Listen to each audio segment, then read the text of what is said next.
The hallway of a quiet San Francisco apartment building is shattered by screams. A neighbor opens their door and freezes. Just feet away, a woman is crumpled against the wall, her face and neck covered in blood. Two massive dogs are still lunging, teeth snapping, their bodies blocking any escape. Someone shouts for help. Another dials 911 with trembling hands.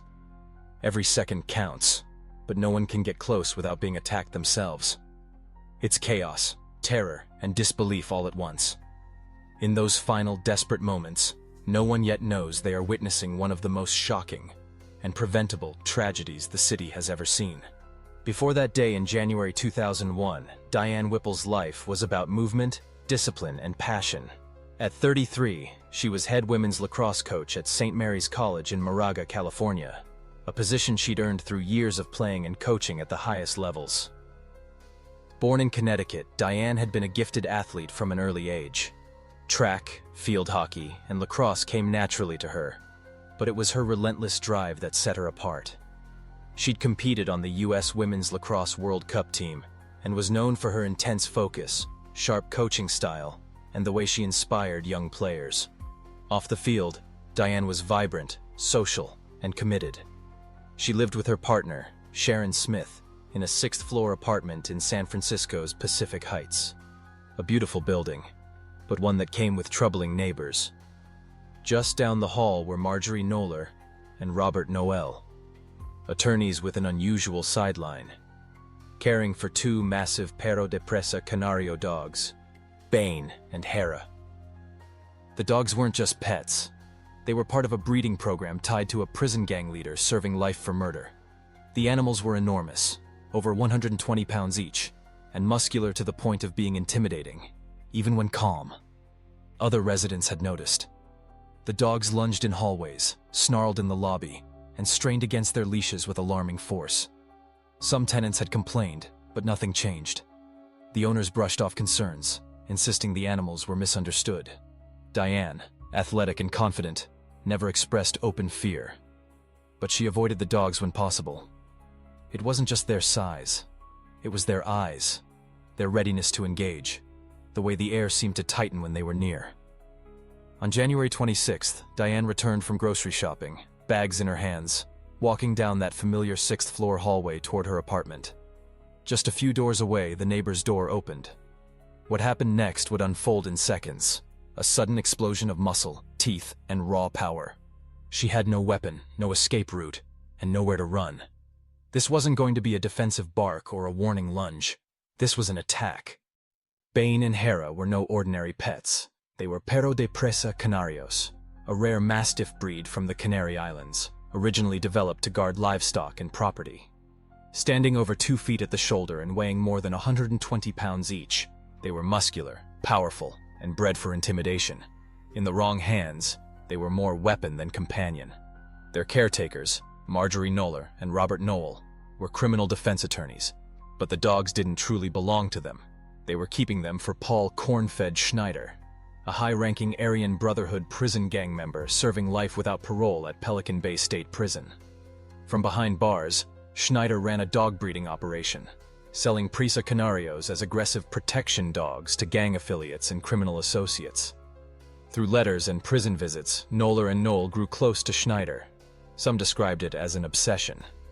They agreed to house several of his dogs in their San Francisco apartment until buyers could be found. But these were not well-socialized animals. Former owners later revealed that Bane and Hera had shown serious aggression before Knoller and Noel ever took them in. Schneider himself bragged in letters that the dogs were bred to intimidate, not to be friendly. Residents in the Pacific Heights building had been voicing concerns for months. The dogs lunged at people in the hallways, snarled through elevator doors, and strained so hard against their leashes that Knoller was often pulled off balance. Some tenants even adjusted their schedules to avoid encountering them.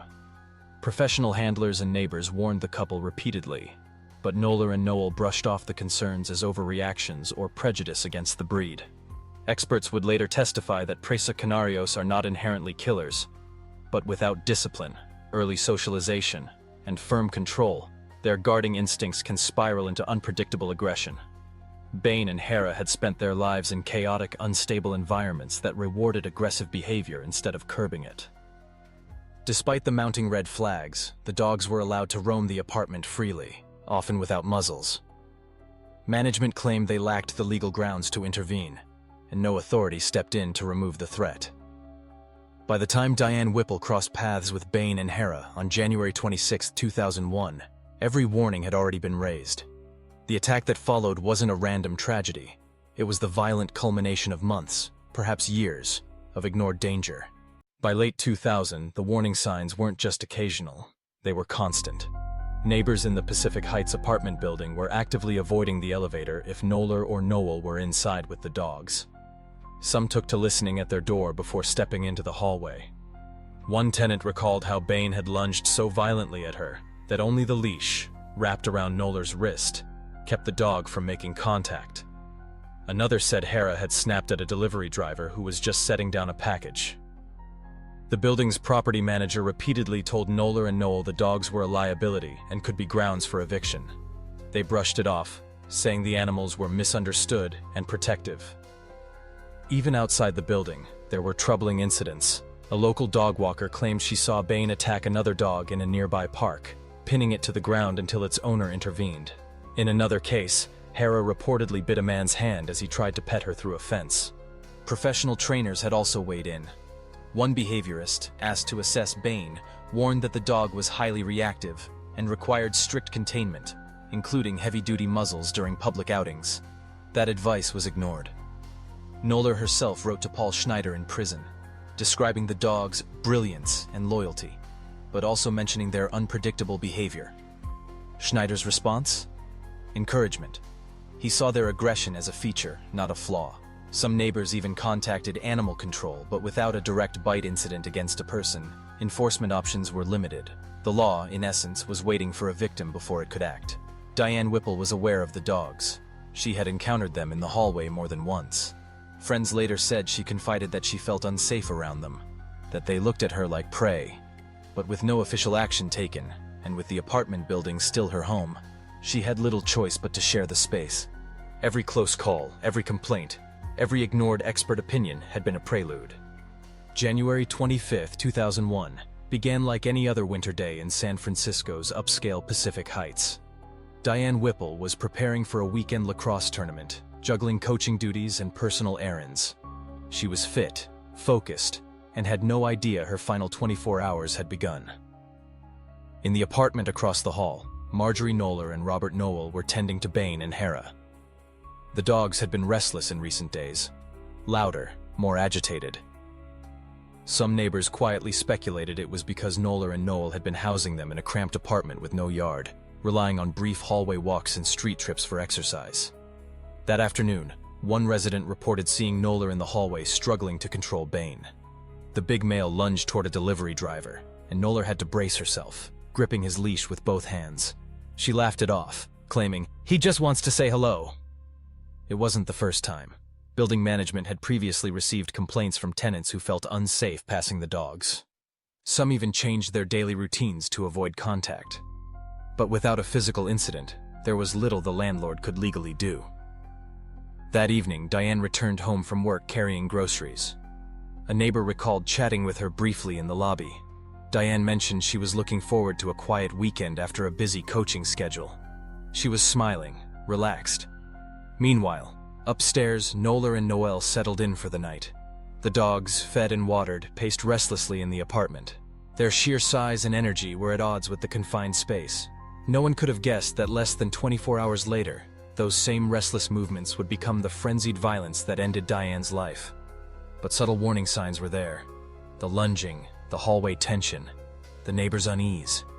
They just hadn't crossed the line into something actionable. Yet. When investigators later pieced together the events leading to the attack, the day before stood out. Not because anything extraordinary happened, but because everything seemed so normal. It was the calm before a storm no one was truly prepared for. January 26, 2001, late afternoon. The sun was dipping behind the Pacific Heights skyline, casting long shadows into the building's narrow hallways. Diane Whipple was returning from a grocery trip, a bag slung over her shoulder, keys in hand. Inside her apartment across the hall, Marjorie Noller was preparing to take Bain outside. The 123-pound Presa Canario was full of raw muscle, his nails scraping against the hardwood as he pulled toward the door. Hera, the smaller but equally muscular female, paced behind them. Noller cracked the apartment door and adjusted her grip on Bane's leash. His massive head was already low, ears pricked forward, nostrils flaring.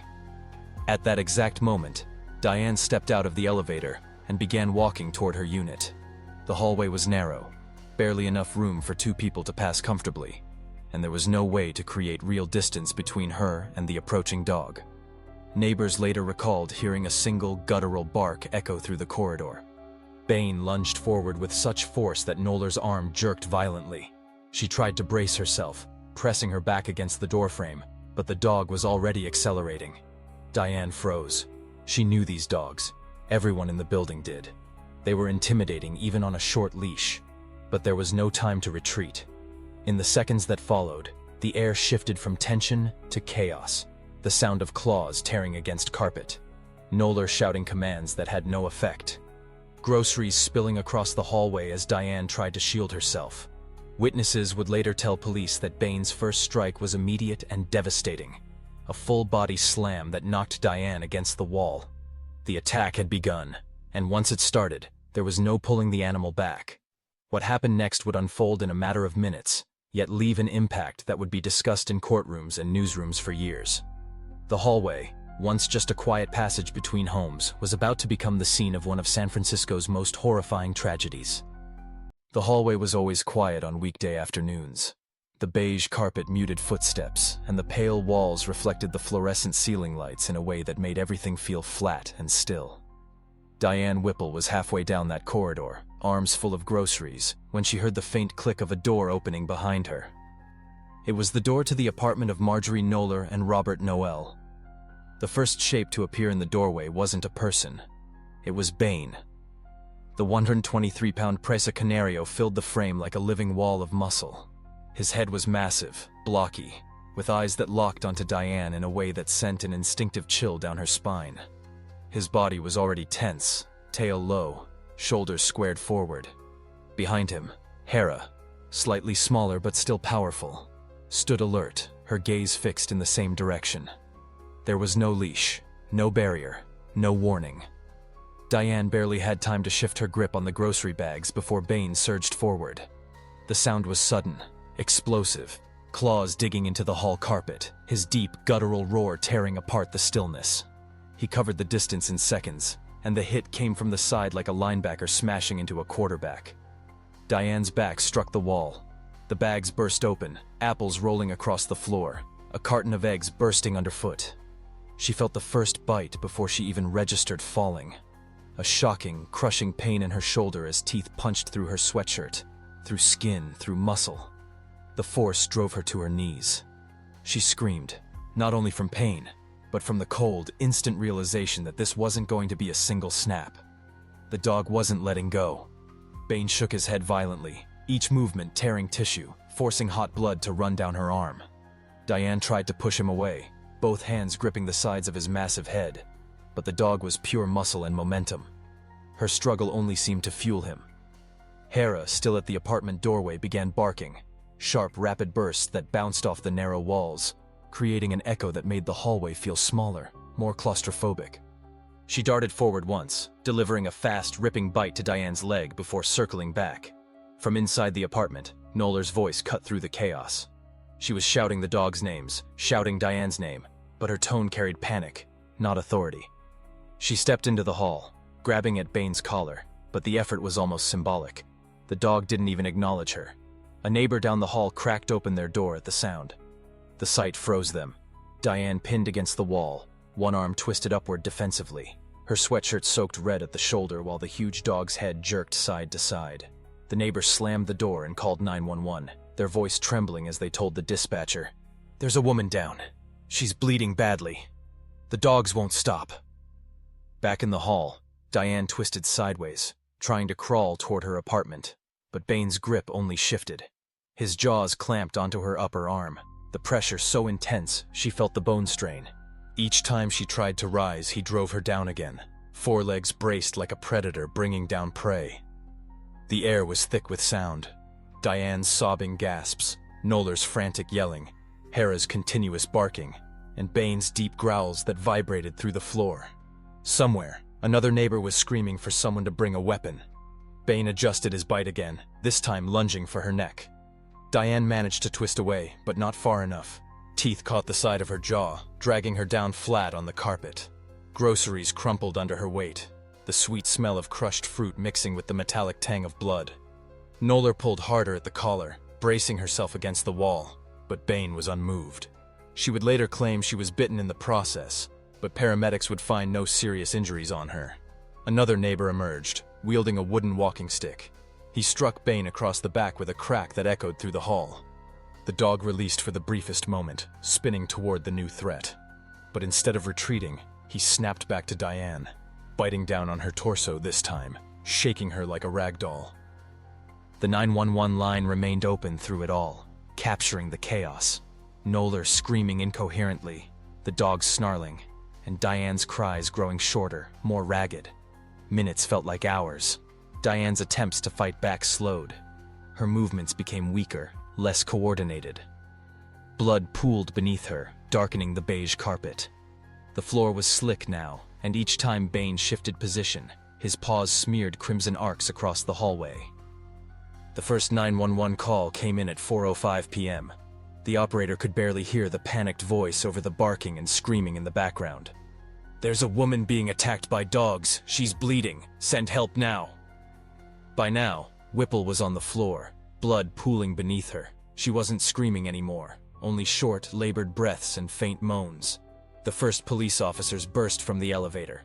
One officer drew his baton, striking at Bane's head. Another shoved Hera into Nolar's apartment and slammed the door. But Bane was still latched on, his massive head twisting violently. It took both officers, one prying at the dog's jaws with the baton, the other dragging by the collar, to finally wrench him free. Bane fought them even as they forced him into the apartment. The door slammed shut, the sound of his barking muffled, but still shaking the walls. Paramedics knelt beside Diane instantly. Her injuries were catastrophic. Deep lacerations to the neck, severe blood loss, possible airway damage. They started oxygen, applied pressure dressings, and radioed for urgent transport. The stretcher couldn't fit in the narrow hall, so they loaded her onto a backboard and carried her toward the elevator. Blood trailed behind them on the carpet. In less than 10 minutes, Diane Whipple was in the back of an ambulance, racing toward San Francisco General. The fight to save her life was now in the hands of trauma surgeons. The siren's wail echoed down the streets of San Francisco as the ambulance raced towards San Francisco General Hospital. Inside, the paramedics worked in frantic synchronization over Diane Whipple's broken, bloodied body. The gurney beneath her was soaked in crimson. Her pale lips parted in shallow gasps, the oxygen mask fogging faintly with each uneven breath. "BP's tanking again! She's going into shock!" The lead medic shouted over the noise. "Push another fluid bolus, wide open!" Another yelled back, forcing Celine through the IV line as the driver swerved around traffic. Her neck bore a deep, ragged tear dangerously close to the carotid artery, and her shoulder was mangled beyond recognition. Thick dressings were already saturated, leaking bright red down her sides. The paramedics knew they were buying minutes at best. The moment the ambulance screeched to a halt in the trauma bay, the rear doors slammed open, and hospital staff surged forward. The gurney flew down the hall, wheels rattling over tile, the air thick with the metallic tang of blood. Female, mid-30s, multiple severe dog bites, massive blood loss, unstable airway. The paramedic called out in a rapid-fire report. ETA from scene, 15 minutes. Started 2 large-bore IVs, gave 1 unit O-neg en route. She's losing volume fast. The lead trauma surgeon, Dr. William Schechter, stepped in, his eyes narrowing at the sight. "Let's move. Intubate now. Type and cross for 6 units. I want 2 more large-bore IVs. And hang blood bags immediately." Nurses descended on her with practiced urgency. Scissors flashed, shredding the last tatters of her clothing. The wounds were staggering. Dozens of lacerations, some deep enough to expose tendon and bone. The worst was a jagged mauling to the side of her neck, a dark, gaping wound that pulsed with every weakening heartbeat.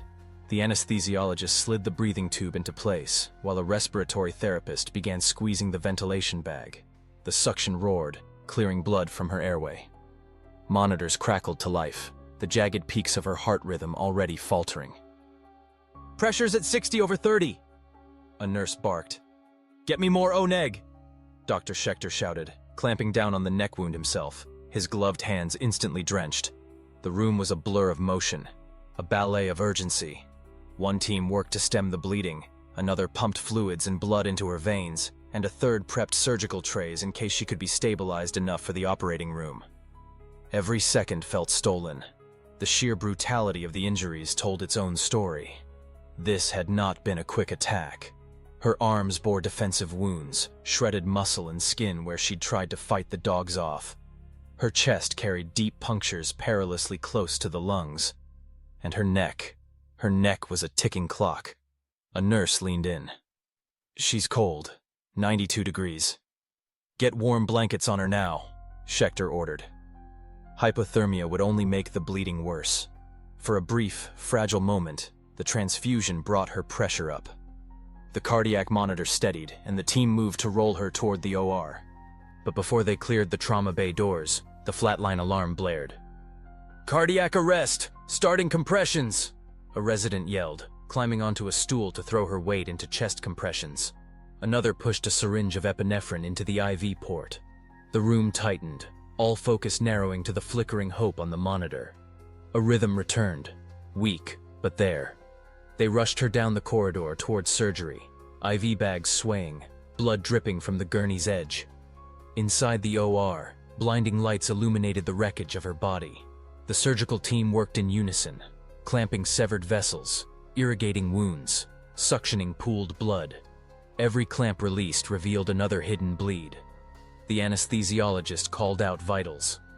"Pressure's dropping again. She's not tolerating this." "Hang another unit," Schechter demanded. Up in the viewing gallery, an administrator silently made a call to hospital security. "We need SFPD to secure evidence from the patient and prep a chain of custody." The brutality of the wounds made it clear. This was no simple dog bite. This was a crime scene. Outside, the ER waiting room had grown tense. Police officers questioned residents from the apartment building, their voices low and grim. Neighbors described hearing screams, snarls, and thuds echoing in the hallway. Others whispered about the owners, the massive dogs they kept, and the unease they'd caused for months. Back in the OR, the fight was slipping away. Every time the team stabilized one bleed, another began. Her body was running out of blood to give, out of oxygen to circulate, out of time. "Another crash!" the anesthesiologist shouted. The flatline tone filled the air again. Schechter's jaw tightened. "Compressions. Let's go." They shocked her once, twice, pushed more epinephrine, more blood. The surgeon's hands were steady, but their eyes betrayed the reality. They were wrestling a tide that wouldn't turn back. After over an hour of unrelenting effort, Schechter looked at the clock. 5:50 p.m. He removed his gloves, voice low but firm. "Time of death, 1750. The OR went silent. The hum of machines, the faint hiss of oxygen, and the rustle of gowns were all that remained. One by one, the team stepped back, their faces pale, gloved hands streaked with her blood. In the hall, a nurse leaned against the wall, breathing hard. Another sat down, head in hands. The image of Diane's wounds burned into memory. Within minutes, police officers were moving to secure the apartment as a full crime scene. Evidence techs were called in. The death wasn't an accident anymore. It was the start of a criminal investigation. Questions hung heavy in the air. How had the dogs become so lethal? Why had no one intervened sooner? And why had Diane Whipple, in the last minutes of her life, been given no chance to escape? The answers, they would soon discover, were far darker than anyone expected. The moment Diane Whipple was pronounced dead, the hospital paged San Francisco police. Officers were already at the scene, but now the incident had shifted from a severe mauling to a homicide investigation. Detective Tom Walsh arrived at the apartment building just as evidence technicians were photographing the blood-streaked hallway. The smell of disinfectant mixed with the metallic tang of blood still clung to the air. Neighbors stood huddled near the elevator, whispering. A few were crying. One woman kept repeating, I told them I told them those dogs were dangerous. Down in the lobby, uniformed officers were gathering witness statements. The building's security footage, grainy but crucial, was already being pulled. It showed the chaos of the attack's aftermath. A neighbor rushing to call 911, a resident pressing towels to Diane's wounds, and officers securing the two massive Presa Canario dogs in another apartment. By early evening, local reporters had caught wind of the incident. At first, the police press line gave little detail. We can confirm a woman has died from injuries sustained in a dog attack inside an apartment building in Pacific Heights. But the location alone was enough to light a fire under the city's newsrooms. Pacific Heights, one of San Francisco's most expensive neighborhoods, wasn't the kind of place you expected to hear about deadly animal attacks. Within an hour, news vans were lining the street outside the building, reporters doing live stand-ups in the glow of their camera lights. Inside, investigators were collecting DNA swabs from the dogs, taking measurements of the bite marks, and photographing every angle of the hallway. The blood pattern told part of the story. This was no quick incident. The attack had been prolonged, violent, and frenzied. At 7:00 p.m., the medical examiner's office issued a formal confirmation. The victim was 33-year-old Diane Whipple, a well-known lacrosse coach at St. Mary's College. By the 11 p.m. news cycle, her name, face, and profession were splashed across TV screens across the Bay Area. But beyond the shock of her death, a darker question began to emerge. How had two dogs been allowed to live in this building when so many residents had feared something like this might happen? The case was no longer just about a tragedy, it was about accountability. By the next morning, news of Diane Whipple's death dominated headlines across California. Photos of the vibrant athletic lacrosse coach were placed beside chilling images of the two massive Presa Canarios, Bane and Hera, whose sheer size and power were now infamous. Neighbors voiced what many had feared for months. The dogs were dangerous, their owners dismissive of complaints. The fact that they had been tied to an imprisoned gang leader only added to the public's outrage. Candles, flowers, and handwritten notes began to appear outside Diane's apartment building. Former players and colleagues described her as a dedicated coach and mentor whose energy filled every room she entered. But grief quickly turned to anger. How could two attorneys be allowed to keep animals with such potential for violence in a densely populated building? Why weren't earlier warnings acted upon? Prosecutors soon announced unprecedented charges: second-degree murder against Marjorie Knoller, and involuntary manslaughter against her husband, Robert Noel. The case would become one of the most closely watched trials in San Francisco's history, and a landmark moment in holding dog owners criminally responsible for lethal attacks. For Diane's loved ones, it was only the beginning of a long fight for justice.